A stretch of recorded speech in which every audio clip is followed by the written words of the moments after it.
тайвшруулдаг гэж та мэдэх үү? Учир нь бүүвэн дунд хүүхдийн зүрхний цохилтыг удаашруулдаг. Хөгжим бол бидний амьдралын салшгүй нэг хэсэг. Таны хүүхэд хөгжим сонсож байна уу? Намайг доктор Ибрахим Балтагийн гэдэг. Энэ бол хөгжим хүүхдийн тархинд хэрхэн нөлөөлдөг тухай ээж аавуудад зориулсан миний хичээл. Хэвлээд байгаа хүүхдийн тархины хөгжилд хөгжим сайнаар нөлөөлдөг гэдэг нь хэдийн нотлогдсон. Жирэмсэн үедээ хөгжим сонсох нь эхийг тайвшруулж, сэтгэл санааг нь сэргээхээс гадна ургийн хөгжилд сайнаар нөлөөлдөг байна. 16-аас 18-7 хоногтойгоос эхлэн хүүхэд анх удаа дуу чимээ сонсож эхэлдэг. 24-7 хоногтойгоос эхлэн хүүхдийн чих эрчимтэй хөгжиж эхэлдэг.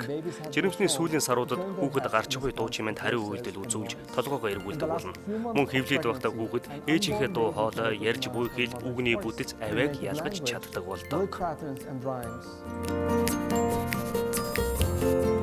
Жирэмсний сүүлийн 3 сараас эхлэн хүүхэд ихийнхээ сонсож буй хөгжмийг сонсдог болно. Сонгодог хөгжим, бүүвэн дуу, эсвэл зөөлөн аялгууд хөгжим нь сайхан мэдрэмж төрүүлдэг.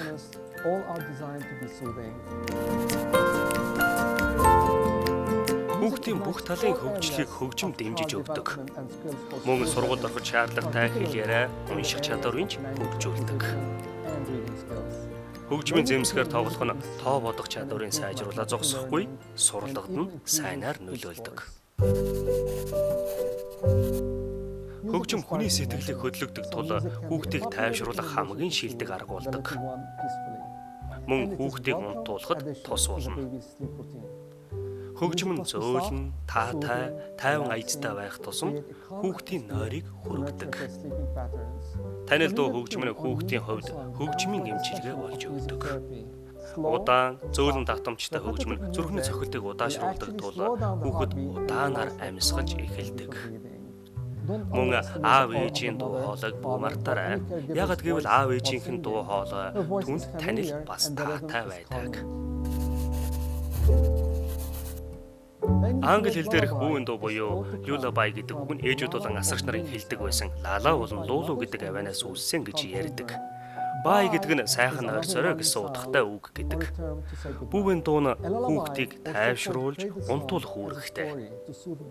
Бүх орны соёлд бүүвэн дуу байдаг. Бүүвэн дууг бүх хэл дээр дуулдаг. Хамгийн алдартай болон танил бүүвэн дуу бол Брамсын бүүвэн дуу гэлээ.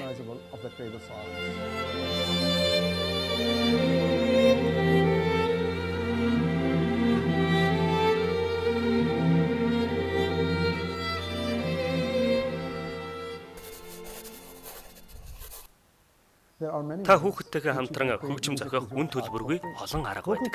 Хүний биед байдаг хөгжмийн зэмсэг бол бидний хоолой юм. Мөн бидний ашиглаж болох өөр зэмсгүүд бий. Жишээ нь алгаа таших, хөлөө товших, эсвэл гуй дээрээ цохиж болно. Мөн гэртээ байгаа олон 10 арга хэрэгслийг ашиглаж болно. Жишээ нь та хүүхдтэйгээ модон халбгаар төмөр сав нүдэж тоглож болно. Тоглоомын бөмбөр, шарчиндаг тоглоом, сэгсэрдэг хөгжим зэргийг хүүхэдтэй авч өгөх нь тун зүйтэй.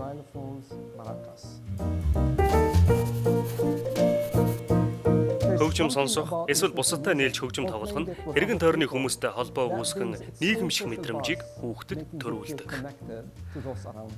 Бага насны хүүхэд хөгжимтэй нөхөрснөөр өөрийгөө илэрхийлж, сэтгэл хөдлөлтөө бусадтай хуваалцаж сурдаг. Хичнээн бага болчир байсан ч хүүхэд биеэрээ найгаж, тонгочж, гараа хөдөлгөн хөгжимд хариу үйлдэл үзүүлдэг. Тэд бүр өөртөө дуу зохиож чаддаг болно. Хүүхдүүд инээж үг давтаж сурдаг. Хөгжмийн тусламжтайгаар хүүхэд сурсан үгээ давтаж цээжилдэг.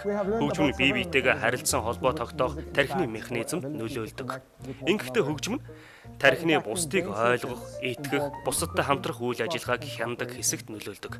Магадгүй ийм учраас хөгжим дэлхийн өнцөг булан бүрт оршин тогтносоор байгаа байх. Хөгжим бол бидний амьдралд байгаа том бэлэг юм. Хөгжим танай гэрийн өдөр тутмын амьдралын салшгүй хэсэг болж болно.